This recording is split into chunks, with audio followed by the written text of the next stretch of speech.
আজ বাবার সাথে আপনাদের পরিচয় করিয়ে দিব, তার মানে হচ্ছে দাদার সাথে। যেসব কাজগুলো ছোট ছোট ছেলেমেয়েরা করতে পারে না, আজ এই বাবা দাদা করে দেখাবে। চলুন সামনের দিকে এগিয়ে যাই। হ্যালো এভরিওয়ান, আসসালামু আলাইকুম। কেমন আছেন আপনারা সবাই? আলহামদুলিল্লাহ, আমি তো অনেক ভালো আছি, কারণ আমার গার্ডেন হেসে খেলে খুব চমৎকারভাবে বাড়ছে। তো আজকের এই ভিডিও সমস্ত ভাইয়া, আপু, আঙ্কেল, আন্টি সবার জন্য, যারা গার্ডেন করতে গিয়ে অনেক সমস্যা ফেস করে।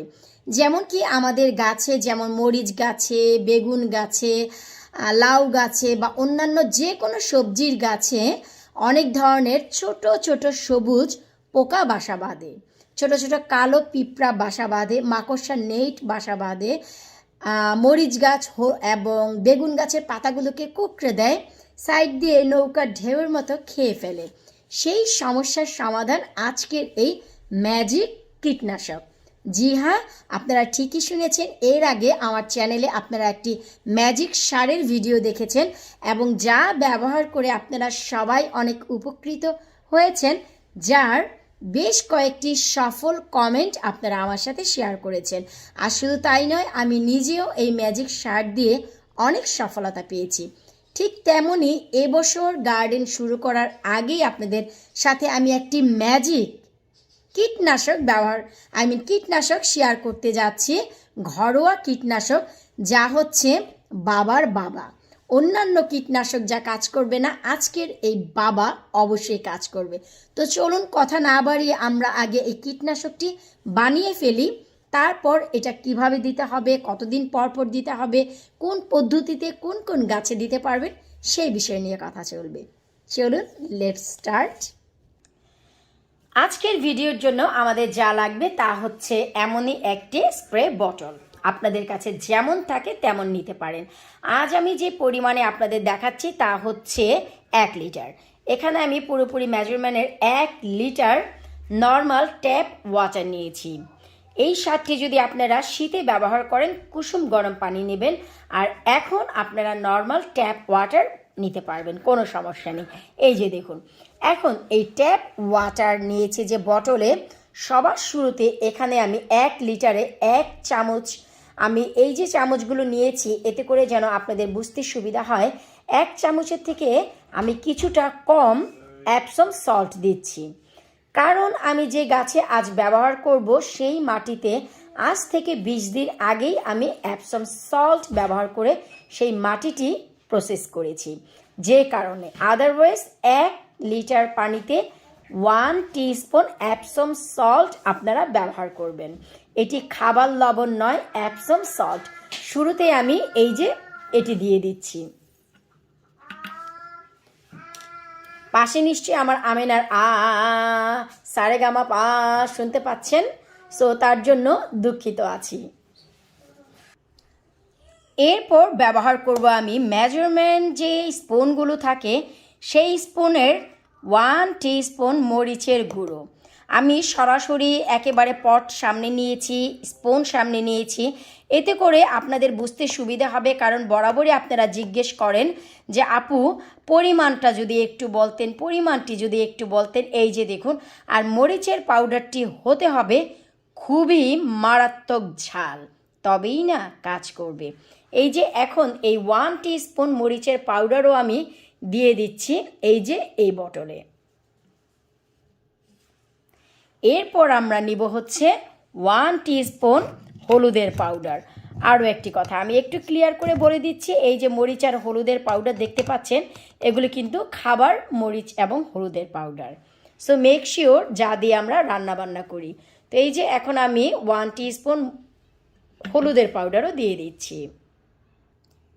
এরপর যে জিনিসটি আসে তা হচ্ছে আমরা যে কাপড় চোপড় ওয়াশ করি সেই লিকুইড। যে কোনো ধরনের ডিটারজেন্ট আপনারা নিতে পারেন। আমি বরাবরই আমার কাপড় ওয়াশ করার জন্য জেলটি ব্যবহার করি, নন বায়ো জেল। আপনারা যে কোনো লিকুইড ব্যবহার করতে পারবেন, নন বায়ো লিকুইড, ডাজন্ট ম্যাটার, সেটা পাউডার ভার্সনেও হতে পারে, কোনো সমস্যা নেই।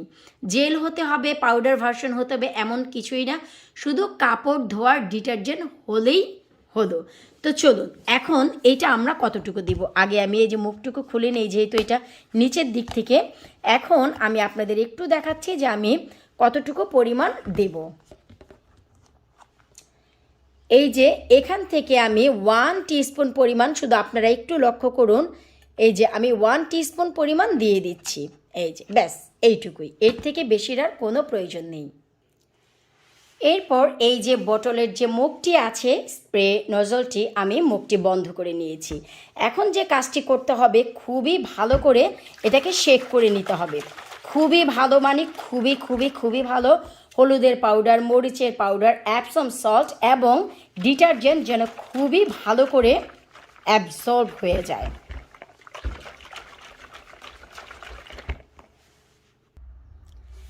এই তো আজ আমি ব্যবহার করব আমার সবুজ এবং কালো বেগুনের গায়ে।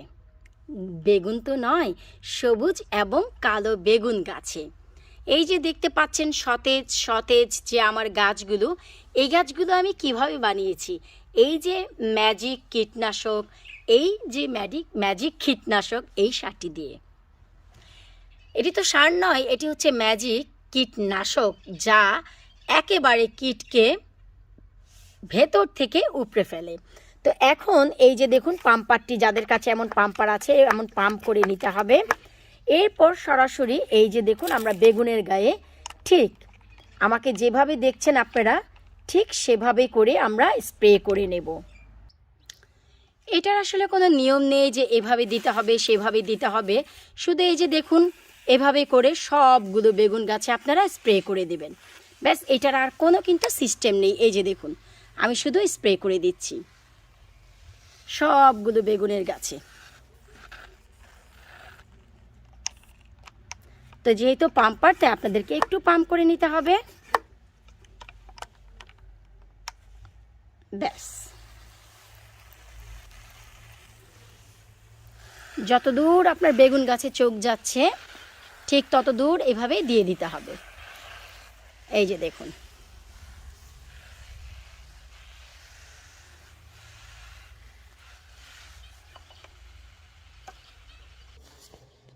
বেশ, দেখলেন তো আপনারা যে কিভাবে আমি বেগুন গাছে এটা স্প্রে করলাম। এই যে আমার ম্যাজিক কীটনাশক ম্যাজিকের মতনই কাজ করে। অনেক সময় দেখা যায় মরিচ গাছ, বেগুন গাছের পাতাগুলো কুঁকড়ে যায়, তখন আপনারা অনেক ধরনের বাগ কিলার ব্যবহার করেন, তো সেই ক্ষেত্রে কাজ করে না। আসলে একটি জিনিস মাথায় রাখতে হবে যে কোনো কিছু যখন ক্ষতিগ্রস্ত হয়ে যায় তখন কিন্তু আর সেটা সারানো যায় না। তখন সেই পাতাটি ছিঁড়ে একটু দূরে মাটি গর্ত করে রেখে দিতে হয়, বা একটু খুব বেশি দূরে ফেলতে হয়, নিজের বাড়ির আঙ্গিনায় ছাড়া। কিন্তু আমি যেভাবে আমার গাছের যত্ন করি, আমি কিন্তু শুরু থেকেই যখন ছোট পট থেকে একটু বড় সাইজের পটে গাছপালাগুলো লাগাই, ঠিক তখনই আমি এই ধরনের কীটনাশক ব্যবহার করি, যেন কোনো পোকা মাকড় বা কীটনাশক বা পাতা কোঁকড়ানো এই ধরনের সমস্যাগুলো ফেস করতে না হয়। এই জন্যই আগে থেকে আপনারা এই জিনিসগুলো দিবেন যেন গাছ সুরক্ষিত থাকে। আর হ্যাঁ, যদি কোনো গাছে ছোট ছোট সবুজ বা কালো পিঁপড়া বা সবুজ পোকা হয়ে যায়, সেই ক্ষেত্রে এই যে আমি ম্যাজিক কীটনাশকটি আপনাদের সাথে শেয়ার করলাম, এটি আপনারা সপ্তাহে 3 দিন ব্যবহার করবেন। লাইক সাপোজ এক্সাম্পল, আপনারা আজকে ফ্রাইডে স্প্রে করলেন, আবার যে কাজটি করবেন আপনারা টিউসডেতে আবার করবেন, শুক্রবার আর মঙ্গলবার। আপনারা সপ্তাহে 2 দিন এই স্প্রেটি ব্যবহার করবেন। আর গাছ যদি ভালো গাছে দেন তবে সেই ক্ষেত্রে আপনারা সপ্তাহে 1 দিন ব্যবহার করবেন।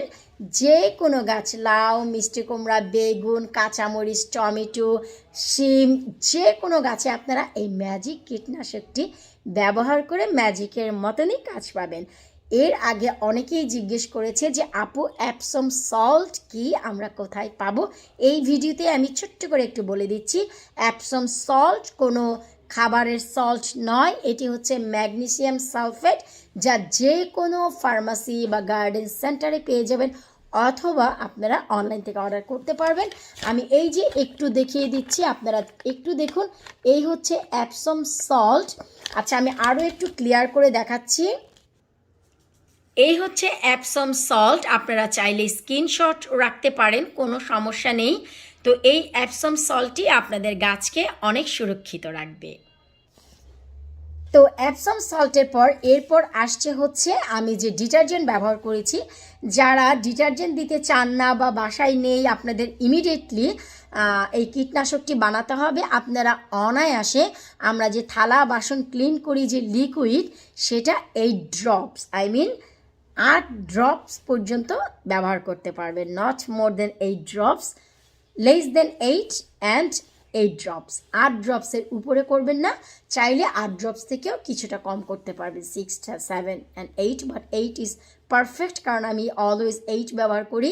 আমি যখনই ওইটা ব্যবহার করি 8 ড্রপসে করি, খুব কাজ করে। এই হচ্ছে কথা যে আপনারা ডিটারজেন্টের পরিবর্তে লিকুইডে ব্যবহার করতে পারবেন, থালা বাসন ধোয়ার যে লিকুইডগুলো। আর মাস্ট বি মরিচের পাউডার, ডিটারজেন্ট, অ্যাপসম সল্ট ব্যবহার করতেই হবে। হলুদের পাউডার আপনারা স্কিপ করতে পারেন, এটা আমি ব্যবহার করি মাসে একবার, কারণ আমাদের যেমন জ্বর হয়, ঠান্ডা হয় এবং শরীরের গা হাত পা ব্যথা করে, গাছেরও ঠিক তেমন হয়। এরা স্ট্রেসে আসে, কারণ এরা কিন্তু সবথেকে বেশি ওয়েদার ফেস করে। এরা কিন্তু রোদ পাচ্ছে, ঠান্ডা পাচ্ছে, বৃষ্টি পাচ্ছে, অনেক ধরনের ওয়েদার এরা ফেস করে। আমরা কিন্তু তা না, আমরা কিন্তু ঘরে থেকেও জ্বর, ঠান্ডা, গা ব্যথা ওসবে ভুগি। তো এরা যেহেতু অনেক বেশি পরিবেশ এবং অনেক বেশি আবহাওয়ার সাথে নিজেকে খাপ খাওয়াতে চায়, তাই এদের জন্য এই হলুদের পাউডার খুব কাজ করে। আমাদের হাত পা কেটে গেলে দুধের সাথে মিশিয়ে যেমন হলুদের পাউডার খেলে খুব সহজে শুকিয়ে যায়, গাছপালা স্ট্রেসে আসলে তাদের জন্য এটা খুব বেশি কাজ করে। আশা রাখবো আজকের এই ভিডিওতে আপনারা ডিটেলস সব পেয়ে গেছেন। বিদায় নিচ্ছি আজকের মতো। ভিডিওটি প্লিজ ফ্যামিলি এবং ফ্রেন্ডের সাথে শেয়ার করতে ভুলবেন না। ভিডিওটি যদি ফেসবুক থেকে দেখে থাকেন, অবশ্যই ভিডিওটিতে একটি লাইক করে পেজটি ফলো করে সাথেই থাকবেন। ইউটিউব থেকে দেখে থাকলে অবশ্যই ইউটিউবটি সাবস্ক্রাইব করতে একেবারে ভুলে যাবেন না। আর যারা করেছেন সবাইকে অসংখ্য ধন্যবাদ। Keep watching my channel. পরবর্তী কোনো ইউনিক ভিডিও নিয়ে আবারও হাজির হয়ে যাব। আল্লাহ হাফেজ।